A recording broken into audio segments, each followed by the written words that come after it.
Hi everyone, so hari ni I akan buat tutorial tudung because some of you guys minta I buatkan tutorial tudung yang I selalu pakai, especially bila I buat video, so stay tuned.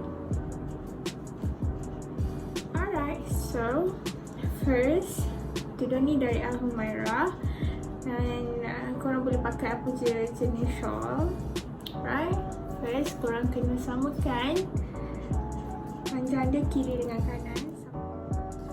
Okay, bila dah sama kiri dengan kanan panjang, ambil satu jarum, korang lipat dan securekan dekat bahagian dalam.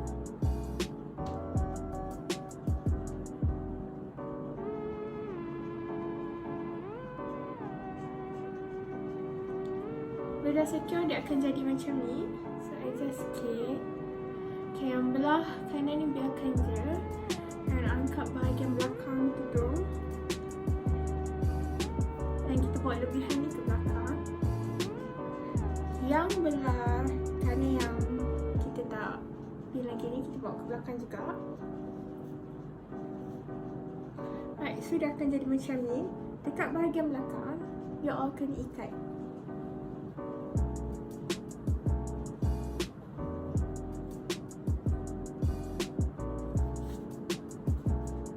Dah ikat, tak risaulah dia takkan tercabut.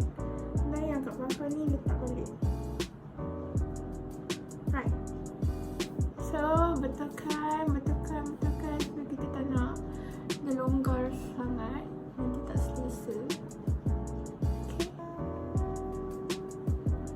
then ambil pin, kita secure dekat 3 bahagian.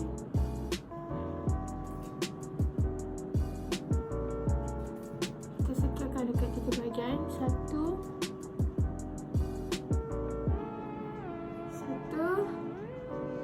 dua kat tengah,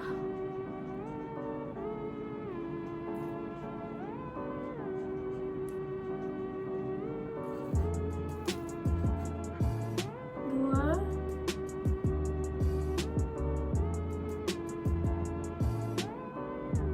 okay, last one ni kita try untuk kalau kita lipat macam ni, dia akan tutup, so kita lipat dia keluar, so dia akan nampak macam flowy macam tu.